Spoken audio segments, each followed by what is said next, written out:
Hello investors, welcome to Market Wizards by Snehal Mahakadkar.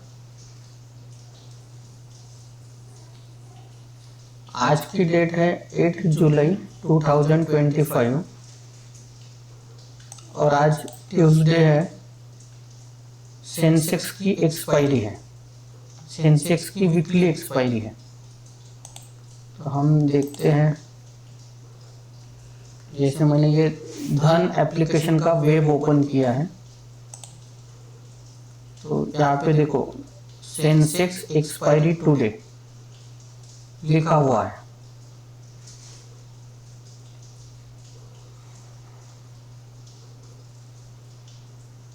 ये आप देख सकते हो कि indices and commodities, Nifty 50, Nifty bank, Fin Nifty, Nifty mid cap, select, ये जो चार इंडाइसेस है ये एनएससी के अंडर आता है। एनएससी मतलब नेशनल स्टॉक एक्सचेंज।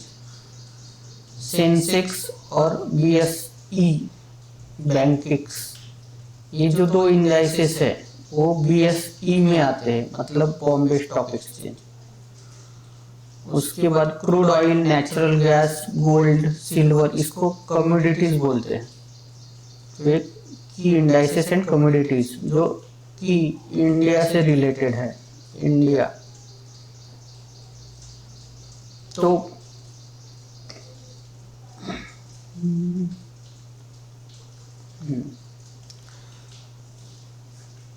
तो हम इसमें कल जैसे मैंने बताया था कि स्कैनेक्स, यहाँ पे क्लिक किया, स्कैनेक्स जो है स्क्रीनर वो ओपन हुआ है। अगर हमें चेक करना है कि निफ्टी 50 या फिर सेंसेक्स बुलिश है, बेरिश है या फिर रेंज बाउंड है, तो हमें यहाँ पे जाना है। सेंसेक्स का एक्सपायरी है तो इनसाइट्स में जाना है और जो हीट मैप है यहाँ हम चेक कर सकते हैं। जो बिग कंपनीज है, Reliance, HDFC bank, TCS, Infosys, भारतीय एयरटेल, आईसीआईसीआई बैंक, एसबीआई, जो वो टॉप 10 बिग कंपनीज है निफ्टी 50 के अंडर में जो आती है, वो सब रेंज बाउंड ही चल रही है। कोटक बैंक जो है वो 3.68% बुलिश है। टाइटन निगेटिव 5.13% निगेटिव है। डॉक्टर रेड्डी निगेटिव 1.76% है। इटर्नल प्लस पॉजिटिव 1.76% पॉजिटिव है। सन फार्मा निगेटिव 0.74% निगेटिव है। आज का जो हमारा सेशन है वो निफ्टी 50, निफ्टी बैंक और सेंसेक्स, इन तीनों से रिलेटेड है। इन तीनों में कंपनी जो आती है उनके बारे में हम लोग डिटेल में देखेंगे। जैसे अगर हमें निफ्टी 50 के बारे में डिटेल में जानना है तो फिर हमें यहाँ पे न्यू टैब में जाना है और गूगल में सर्च करना है निफ्टी 50 वेटेज और इस पे क्लिक करना है और जो फर्स्ट वेबसाइट आती है एनएससी की, वहां पे ओपन करना है। देखिए ये जो एनएसई का इंडेक्सोग्राम है वो ओपन हुआ है निफ्टी 50 का। यहाँ लिखा है निफ्टी 50 और ये जो है ये लेटेस्ट है जून 30, 2025, 1 वीक बिफोर का। तो ये मंथली अपडेट होते रहता है। तो हम यहाँ पे पढ़ेंगे, the Nifty 50 index is a well diversified 50 companies index reflecting overall market conditions. Nifty 50 index is computed using free float market capitalization method. Okay, Nifty 50 can be used for a variety of purposes such as benchmarking fund portfolios, मतलब एक benchmark है वो Nifty 50, जो top 50 company है stock market में, जो top 50 companies आती है, जो भी बड़ी बिग कंपनीज आती है जिनका कैपिटल मतलब मार्केट कैप जो सबसे ज्यादा होता है, या फिर परफॉर्मेंस जिनकी अच्छी होती है। हो सकता है अगर इस मंथ में किसी कंपनी का परफॉर्मेंस अच्छा नहीं हुआ तो उसको फिर वो कुछ दिनों के लिए निकाल लेते हैं, दूसरी कंपनी ऐड होती है, तो ऐसे होता रहता है। लेकिन मैक्सिमम कंपनी सेम ही होती है, एक दो कंपनी होती है जो मतलब कुछ कंपनी बाहर जाती है, कुछ अंदर आती है, ठीक है। हाँ, launching of index funds, ETFs and structured products, index variants, Nifty 50 USD, Nifty 50 total returns index gross and net, and Nifty 50 dividend points index. इसका ओवरव्यू है निफ्टी 50 का कि निफ्टी 50 क्यों है, बेंचमार्क है वो, उसको उसका मतलब मोटिव क्या है उसको रखने का, तो सब बताया है।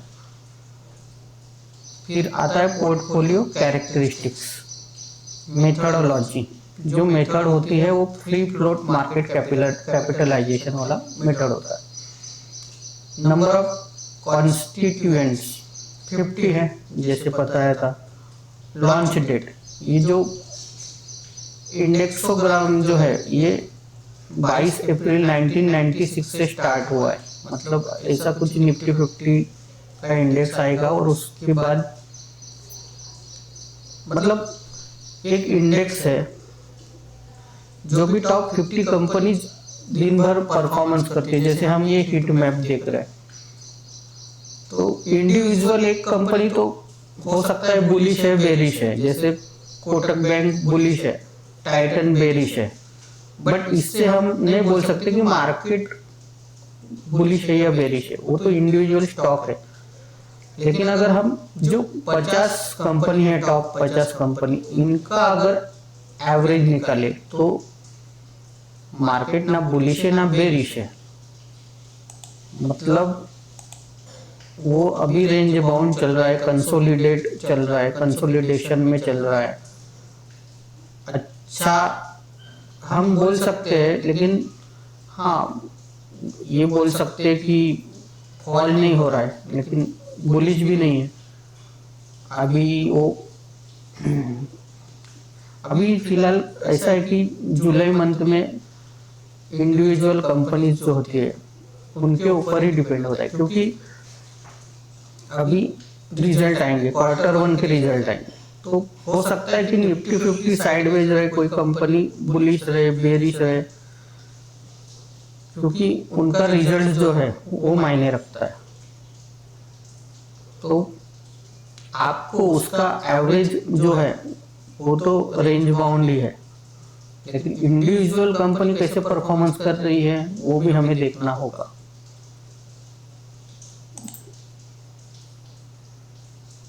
बेस डेट नवंबर 3, 1995, मतलब बेस डेट मतलब तब उन्होंने डिसाइड किया होगा, मीटिंग हुई होगी कि हमें ऐसा कुछ करना है, जो निफ्टी 50 का एक इंडेक्सोग्राम चार्ट ओपन करना है।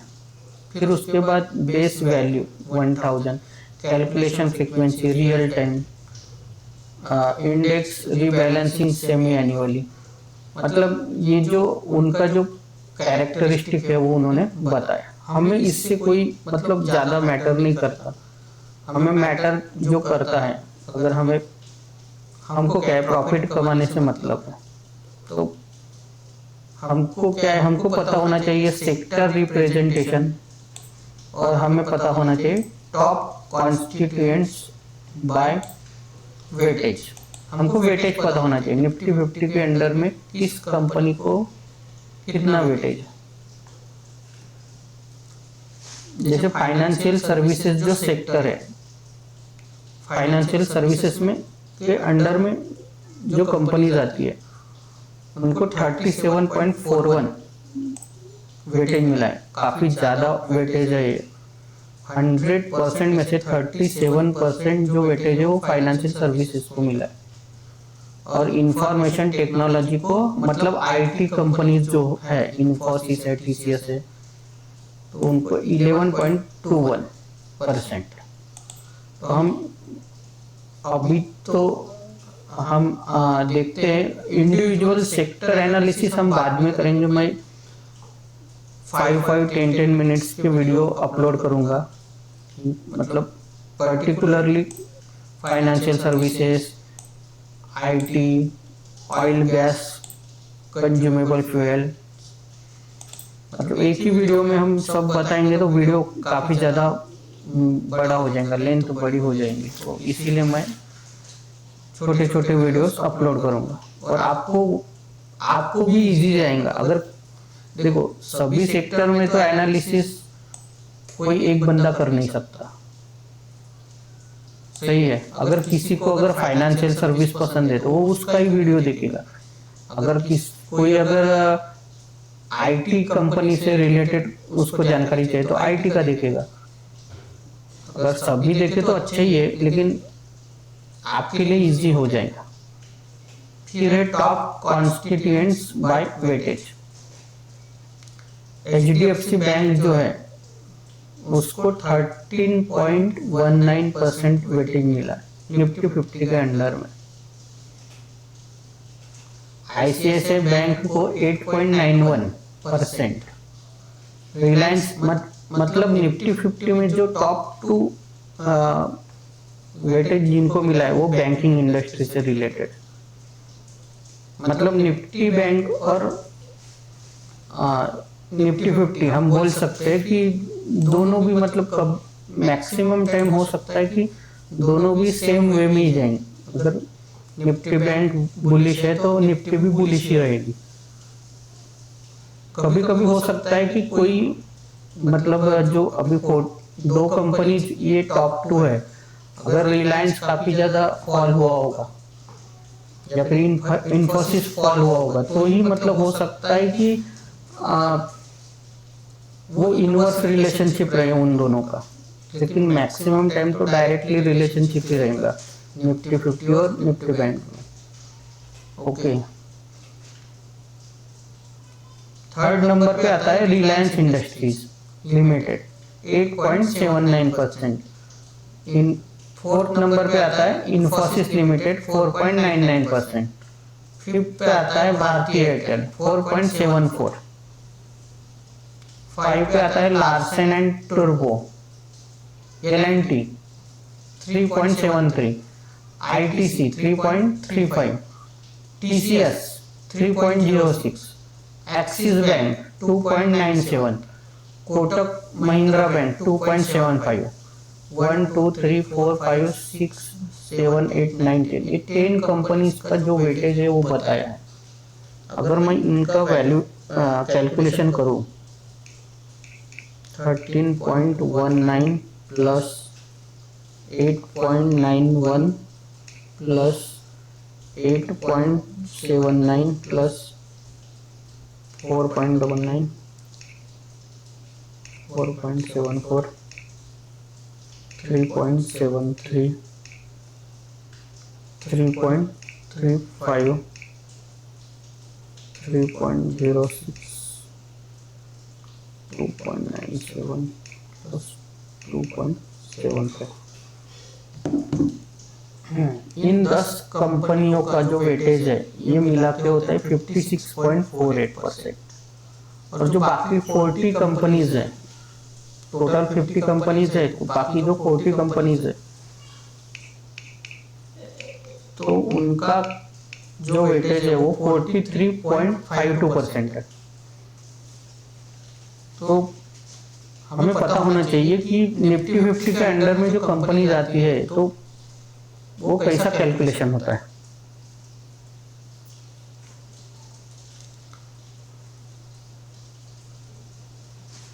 ये देखो कि इंडाइसेस है, ये Nifty 50, Nifty next 50, Nifty 100, Nifty 200, ये जो है एनएससी के अंदर में आते हैं, लेकिन हमें ज़्यादातर Nifty 50, Nifty bank, Nifty IT पकड़ लो, ये 3 निफ्टी में एनएससी में आ जाते हैं और बीएससी में सेंसेक्स।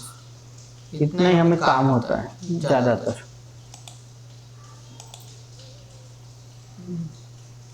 एनएससी का हम वेबसाइट में, ठीक है। अभी भी अगर मार्केट देखेंगे, देखो हमने जो बोला था कि जो चीज मैंने बोली थी कि उसको, वो कैंडल को है ना, वो सस्टेन करने दो। हम देखो हमने जो ये 83,519 सेंसेक्स का जो है इंडाइसेस, वहाँ पे हमने जो बोला था कि उसके ऊपर 15 मिनट्स की जो कैंडल है वो सस्टेन होनी चाहिए। अभी तक कोई भी कैंडल अपर में तो नहीं गई, सिर्फ ये वीक है। ये वीक जाने से कोई मतलब नहीं है। फर्स्ट 15 मिनट्स कैंडल तो बुलिश थी, हमें दिख ही रहा है, लेकिन जो सेकंड कैंडल थी वो वीक हो गई थी, मतलब बायर का प्रेशर कम हो गया। और जो थर्ड कैंडल है वो बेरिश कैंडल है। तो बेरिश तो है ही है, लेकिन अच्छे से बेरिश है। और फोर्थ जो कैंडल अभी बन रही है, तो ये अभी वो ना वीक बोल सकते, ना बुलिश बोल सकते, ना बेरिश बोल सकते। मतलब ये अभी मार्केट को पता नहीं है कहाँ जाना है। डोजी टाइप कैंडल है, अभी भी ये कैंडल बनने की है। 15 मिनट अभी भी लाइव चल रहा है। और सेम सिचुएशन है निफ्टी 50 का भी। जो हमने लाइन जो रखी थी उसके ऊपर वीक चली गई, लेकिन कैंडल नहीं की। सेम वही हुआ है। फर्स्ट कैंडल बुलिश है, सेकंड कैंडल मतलब बायर्स कम हो गए, थर्ड कैंडल में सेलर्स ज्यादा है, और अभी फोर्थ कैंडल देखिए। तो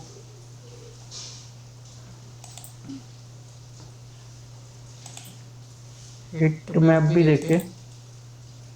ओके, हमने निफ्टी 50 का जो इंडेक्सोग्राम है वो देख लिया है। अभी हम देखेंगे निफ्टी बैंक का इंडेक्सोग्राम।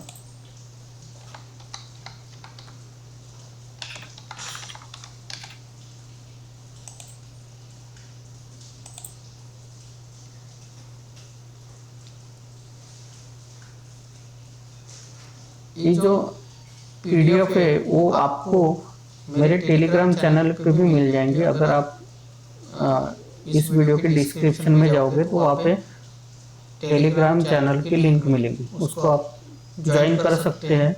आपकी मर्जी है, आपको अगर ज्वाइन करना है कीजिए। अगर आपके पास टेलीग्राम है तो आप कंपलसरी ज्वाइन कीजिए, क्योंकि अगर मेरा चैनल भी ज्वाइन किया तो ऐसे कोई ज़्यादा मतलब ज़्यादा इंफॉर्मेशन तो नहीं, लेकिन डेली न्यूज़ वगैरह सब मिल जाएगा। मैक्सिमम चीज़ें तो मिल जाएंगी जो ज़रूरी है। जैसे हम डेली पढ़ाते हैं तो उसका जो पीडीएफ है वो तो मिल ही जाएगा। देखिए निफ्टी बैंक का इंडेक्सोग्राम है, ये लेटेस्ट है 30 जून 2025, जैसे मैंने बताया था। तो ये सब उसकी इंफॉर्मेशन है, वही है। उन्होंने क्यों बेंचमार्क रखा है ये सब बताया है उन्होंने। और इसमें 12 the index company of maximum 12 company listed on national stock exchange of India. 12 company, maximum 12 company होती है। तो ये देखो इसका मेथोडोलॉजी बताया है। ये सब पढ़ेंगे बाद में हम लोग। मेथोडोलॉजी भी बताऊंगा, सब हमें पता सब है। सिर्फ आपको क्या करना है, हमको जितने भी वीडियो अपलोड होते रहते हैं तो वो वीडियो आपको देखना है। जैसे प्रीवियस वीडियो कल अपलोड हुआ था, अगर जिन्होंने नहीं देखा वो देख लेना वो वीडियो,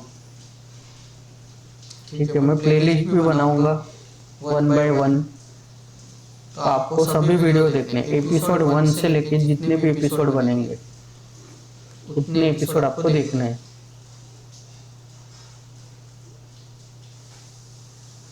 देखिए, इसका लॉन्च डेट है सितंबर 15, 2003। निफ्टी 50 का जो था वो 1996 का था, ये 2003 का है। जो बेस डेट है वो 2000 है।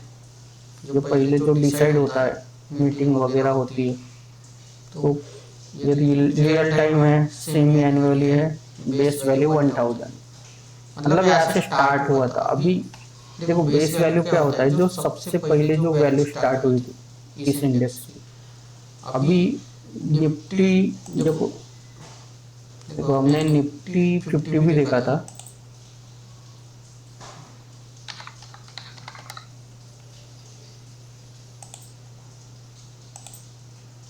तो इसका बेस वैल्यू भी 1000 था। अभी निफ्टी 50 क्या चल रहा है, 25,454। ठीक है, बेस वैल्यू होता है। और निफ्टी बैंक तो काफी ऊपर चला गया है। निफ्टी वो बेस वैल्यू था, ये 57,000।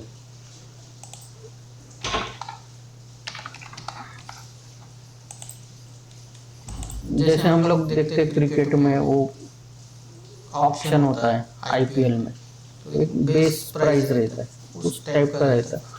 तो बेस वैल्यू सेम समझ लो। इसके अंडर में जो है 1 year performance comparison of sector and indices, ये Nifty bank, Nifty auto comparison होता रहता है सभी सेक्टर्स का। टॉप कॉन्स्टिट्यूएंट बाय वेटेज, देखो इसमें ज्यादा मैक्सिमम 12 कंपनीज आती है, और यहाँ पे मतलब टॉप 10 कंपनीज का वेटेज दे दिया जो है। एचडीएफसी बैंक यहाँ पे भी टॉप पे ही है, जैसे निफ्टी 50 में था। तो निफ्टी 50 में टॉप पे था एचडीएफसी बैंक, और सेकंड पे था आईसीआईसीआई बैंक। निफ्टी बैंक में भी सेम वही है, और दोनों का वेटेज मिलके 50% से ऊपर होता है, 28.17 एंड 25.23। मतलब ये दो बैंक जो है ये डिसाइड करती है निफ्टी बैंक कहा जाएगा। 50% तो यही दोनों है। अगर हम हीट मैप देखते हैं निफ्टी बैंक का, निफ्टी 50 नीचे है, हाँ, तो ये देखो कोटक बैंक तो है 3.69% अप, और कैनरा बैंक है नेगेटिव 0.64% डाउन, और इंडसइंड बैंक है प्लस 0.56% अप। और बाकी कंपनी जो है वो रेंज बाउंड बोल सकते हैं, या फिर साइडवेज बोल सकते हैं। लेस देन 0.50% है अप और बिलो सभी कंपनी। बाकी जैसे आईडीएफसी फर्स्ट बैंक है, फेडरल बैंक है, एयू स्मॉल फाइनेंस बैंक है, बैंक ऑफ बड़ौदा है, पीएनबी है, एक्सिस बैंक है, एसबीआई बुलिश है 0.03%, और आईसीआईसीआई बैंक 0.33% अप है, और एचडीएफसी बैंक 0.02% डाउन है। तो मैक्सिमम मतलब एचडीएफसी बैंक और आईसीआईसीआई बैंक, जो कि दोनों रेंज बाउंड है। तो निफ्टी बैंक का अगर हम लोग चार्ट ओपन करते हैं,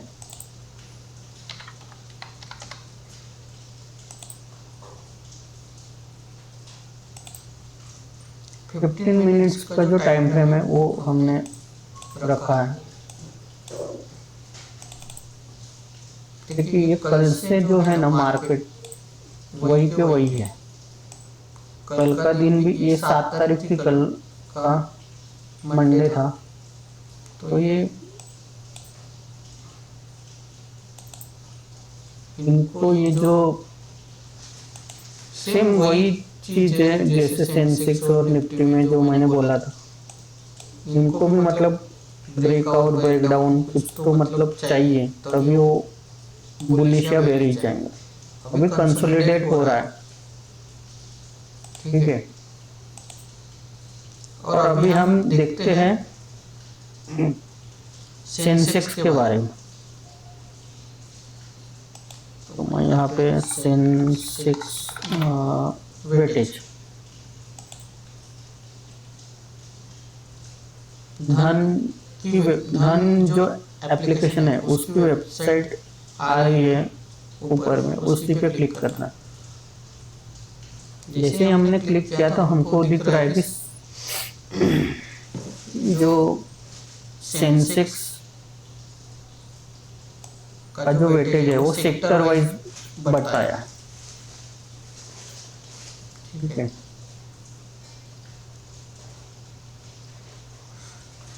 ये देखो, ये सेक्टर वाइज है, ये कंपनीज है। सेंसेक्स जो है वो BSE में आता है, बॉम्बे स्टॉक एक्सचेंज, यहाँ पे ये लोगो देख रहे होंगे।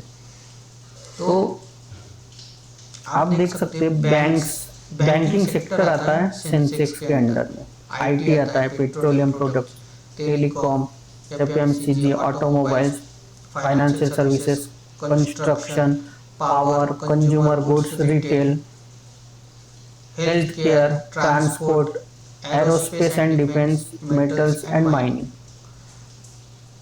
तो इसके अंडर में 30 कंपनीज आती है। निफ्टी 50 के अंडर में 50 कंपनी आती है, निफ्टी बैंक के अंडर में 12 कंपनीज आती है, सेंसेक्स के अंडर में 30 कंपनीज आती है। जैसे हम कैलकुलेट करें बैंकिंग के 5 + 4 9 + 1 10 + 1 11 + 2 13 + 3 16 18 20 22 24 26, रिटेल तक 26 है, 27 28 29 एंड 30। ये जो 26 + 4 30, और इनका वेटेज भी बताइए। जैसे देखो बैंकिंग जो है, बैंकिंग सेक्टर, इनका वेटेज सेंसेक्स के अंडर में 24% आता है, 24.67%। मतलब आप देख सकते हो जो भी 3 इंडेक्सेस है इंडिया की, जो बहुत बड़ी कंपनीज है, मतलब HDFC बैंक, ICICI बैंक, ये 2 मतलब सबसे मतलब बोल सकते हैं ना बिगेस्ट कंपनीज है, बिगेस्ट बैंक है। मतलब आज का दौर कितना चला गया है कि बैंकिंग इंडस्ट्री बूम हो रही है। तो ये वेटेज है ना, चेंज होता रहता है। ऐसा नहीं कि आज अगर HDFC बैंक है तो HDFC बैंक और ICICI बैंक है तो आगे भी रहेगा, ऐसा नहीं है। आज जो है बैंकिंग इंडस्ट्री बहुत ऊपर जा रही है। पहले रिलायंस था, TCS भी ऊपर था, मतलब अभी वो इन दोनों के नीचे चला गया, 3rd 4th चला गया। हम देखते हैं जैसे सेंसेक्स का आज हम बोल रहे थे कि एक्सपायरी है, वीकली एक्सपायरी। हम ऑप्शंस पे अगर क्लिक करते हैं तो देखो जुलाई का ऑप्शंस, ये मंथली एक्सपायरी है 29 जुलाई का।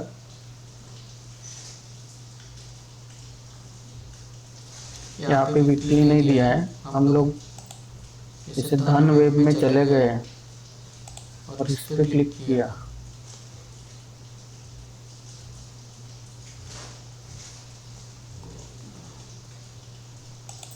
मार्केट्स में क्लिक करना है, ऑप्शंस में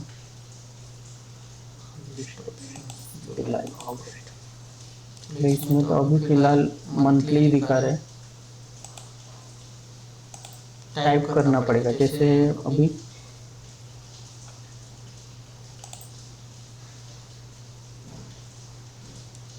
जैसे सेंसेक्स अभी चल रहा है 83,400 पे, तो मैं इधर 83,300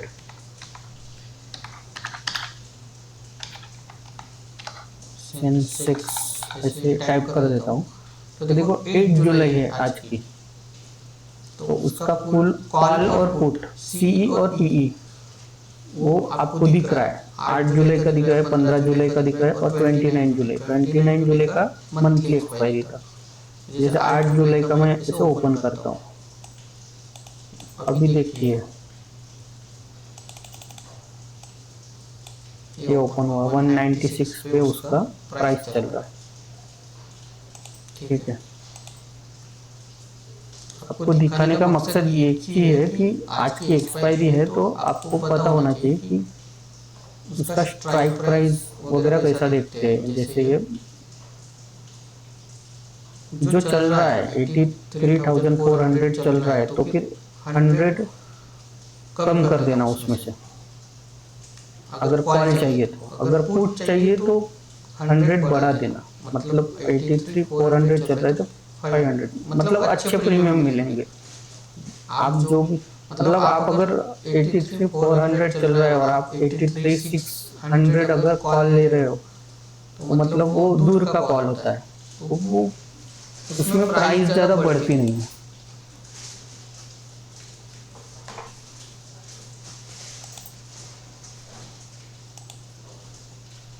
ठीक है, हमने ये इंडेक्सोग्राम देख लिया।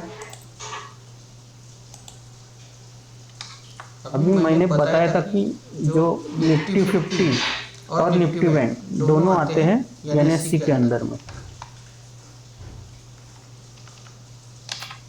तो ये एनएससी क्या है?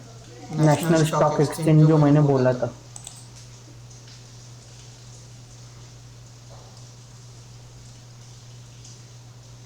पहले हम बीएससी के बारे में पढ़ते, क्योंकि बीएससी थोड़ा ओल्ड है,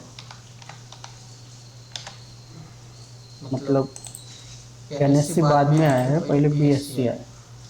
तो बीएससी का जो स्टॉक एक्सचेंज है उसका लोकेशन है मुंबई, महाराष्ट्र। ठीक है, और बीएससी जब स्टार्ट हुआ था, फाउंडेड जो है वो 9 जुलाई 1875, 149 ईयर्स हो चुके हैं। अभी कल बीएससी को 150 ईयर्स हो जाएंगे, ये मुझे बताना था। तो देखो आज 8 जुलाई है और कल है 9 जुलाई 2025, तो कल बीएससी को 150 साल होने वाले हैं, बर्थडे है 150 साल। तो और उनके जो की पीपल है, जो चेयरमैन है, वो Subhasis Chowdhury, MD and CEO Sundaraman Ramamurthy. ठीक है, करेंसी जो है इंडियन रुपी में है। नंबर ऑफ लिस्टिंग्स जो भी जितने भी कंपनी है 5647 इतनी लिस्टिंग्स हुई है। मार्केट कैप देखो 461 लाख करोड़। 27 जून 2025 का डेटा है, मतलब अभी का डेटा है।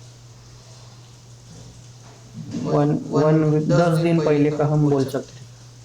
अगर हम यूएस डॉलर में बात करेंगे तो 5.5 ट्रिलियन यूएस डॉलर है।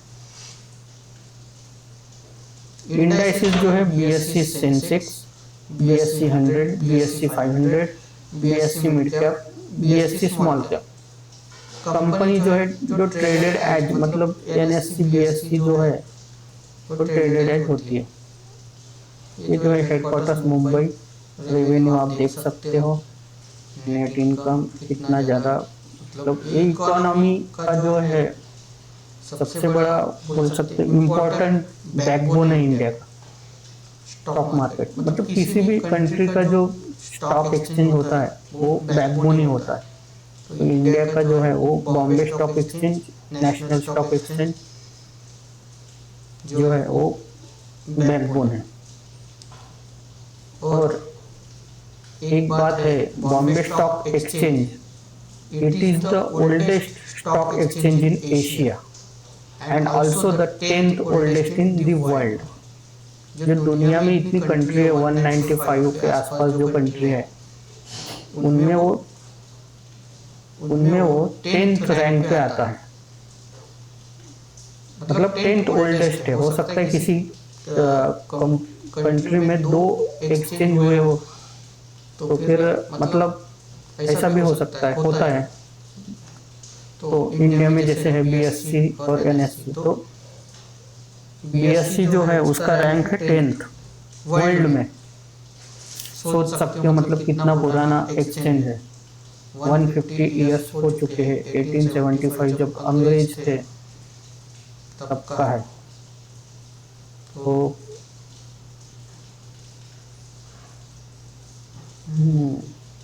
BSc established the Indian International Exchange, India INX on 30 December 2016, India INX, based out of Gift City। ये सब हिस्ट्री है, अगर आप पढ़ोगे स्टार्टिंग से बताया है। Bombay stock exchange was founded by Premchand Roychand in 1875। Cotton king, Boolean king, while BSC Limited is now synonymous with Dalal Street. It was not always so. In the 1850s, 4 Gujarati and 1 Parsi stockbroker gathered together under a banyan tree in front of Bombay Town Hall। ठीक है, ये history आप पढ़ सकते हो Wikipedia से, तो मैं ज़्यादा बताता नहीं, और ही वो बता दिया। अभी हम एनएससी की देखेंगे, एनएससी विकिपीडिया, ज़्यादा बड़ा वीडियो हो जाता है फिर। 36 मिनट का ऑलरेडी हो चुका है। अभी देखिए नेशनल स्टॉक एक्सचेंज के बारे में। ये जो एक्सचेंज है ये 27 नवंबर 1992 में फाउंड हुआ है।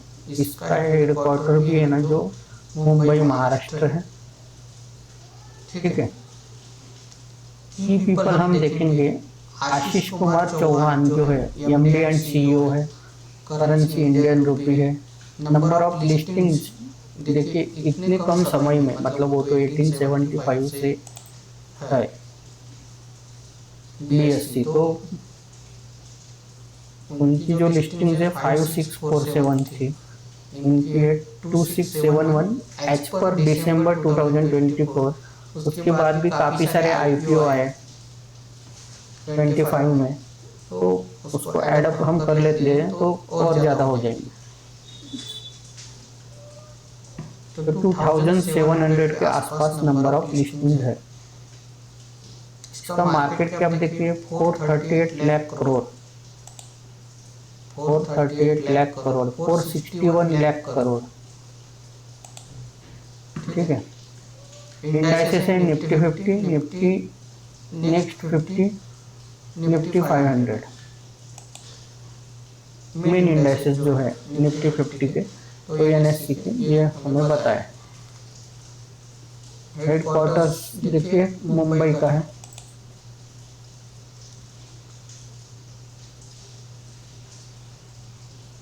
देखो, national stock exchange of India limited, also known as the national stock exchange NSC, is an Indian stock exchange based in Mumbai. It is the 5th largest stock exchange in the world by total market capitalization, exceeding $5 trillion in May 2024. NSE is under the ownership of various financial institutions such as banks and insurance companies. As of 2024, it is the world's largest derivatives exchange.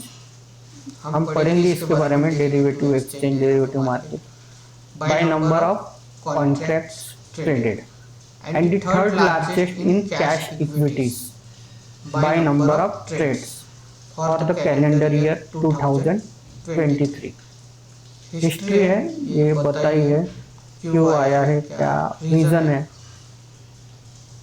और जो online जो भी आया है electronic trading facility, NSC की वजह से ही मतलब आई है, और उन्होंने बताया है कि वो इलेक्ट्रॉनिक एक्सचेंज होने की वजह से मतलब फास्टेस्ट ग्रोइंग एक्सचेंज है ये, नेशनल स्टॉक एक्सचेंज।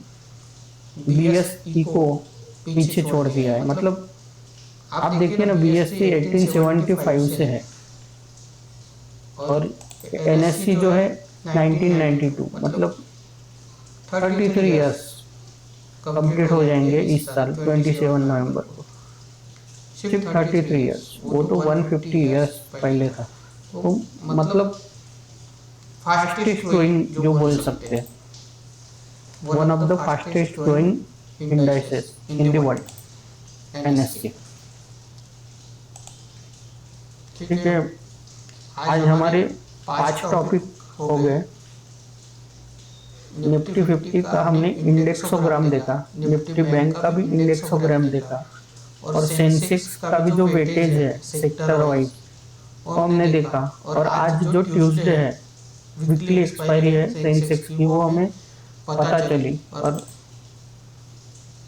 क्या ट्रेड, कैसे ट्रेड करना है, ये भी मैंने बता दिया कि अभी मतलब जो भी एक्सपीरियंस लोग हैं उनको मैंने बता दिया है कि ऐसे मार्केट में मतलब एक रेंज होती है, उस रेंज को ब्रेक होने देना है और पेशेंस रखना है।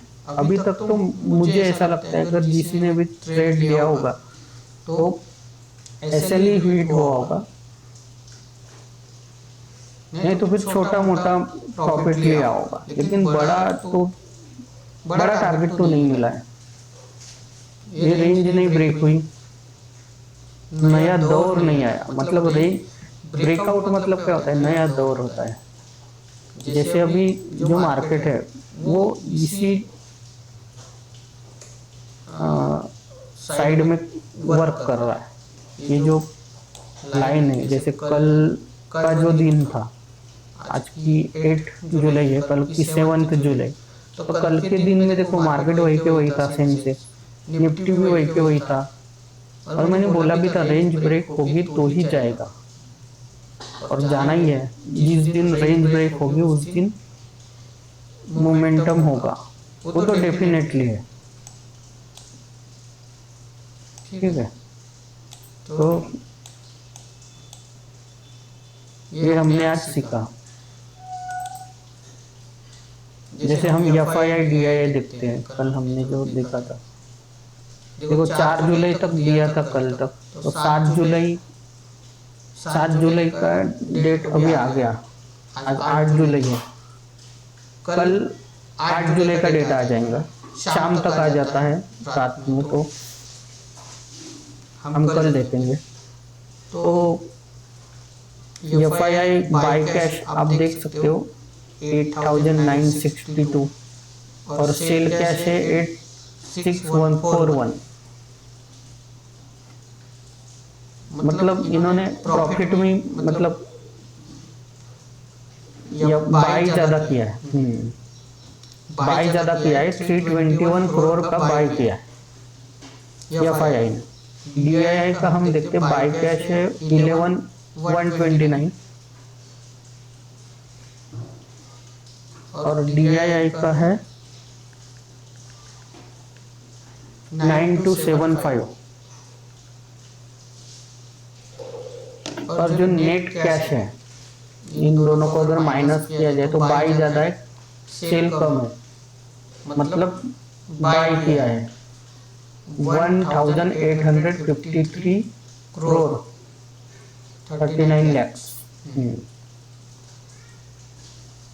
इतना 7 जुलाई 2025 को बाय किया है।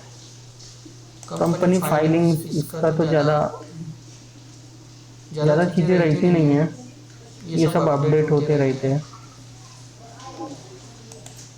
ये थोड़ा एडवांस टेक्नोलॉजी है, तो मैं बाद में बताऊंगा जैसे जैसे हमारे वीडियोज आएंगे। ये अभी बता के कोई मतलब नहीं। जैसे म्यूचुअल फंड होल्डिंग, अगर किसी ने Aditya Birla Sun life mutual fund लिया होगा और उसके अंदर स्कीम्स आती है, और ये स्कीम्स में अलग अलग रिस्क रहता है। ठीक है। जैसे हम लोग देखते हैं Aditya Birla Sun Life large cap direct fund growth, इसके अंडर में ये जो इसके अंडर में जितने शेयर्स आते हैं उस सबके बारे में बताया। होल्डिंग्स कितना है, शेयर्स कितने, कितने शेयर्स खरीदे हैं, मतलब आदित्य बिरला ने एनटीपीसी के मई मंथ में इतने शेयर्स खरीदे हैं। और हम होल्डिंग्स परसेंटेज वाइज देखेंगे तो 2.26%। और ये मंथली होता है, ईयरली भी आप देख सकते हो। अगर आपका किसी भी अकाउंट में म्यूचुअल फंड होगा तो आप देख सकते हो, ठीक है। बल्क ब्लॉक डील्स, ठीक है, ये अपडेट होते रहते हैं, वो देखना होता है, डेली अपडेट होते रहते हैं। अगर है तो फिर वो रिफ्रेश हो जाते हैं, नहीं तो नहीं होते। सिग्नल्स है, ठीक है, हमने ये कल देख लिया है। न्यूज हम देखते हैं, अभी ज़्यादातर न्यूज बेस ही मार्केट रहेगा, तो ये आप देख सकते हो, ठीक है।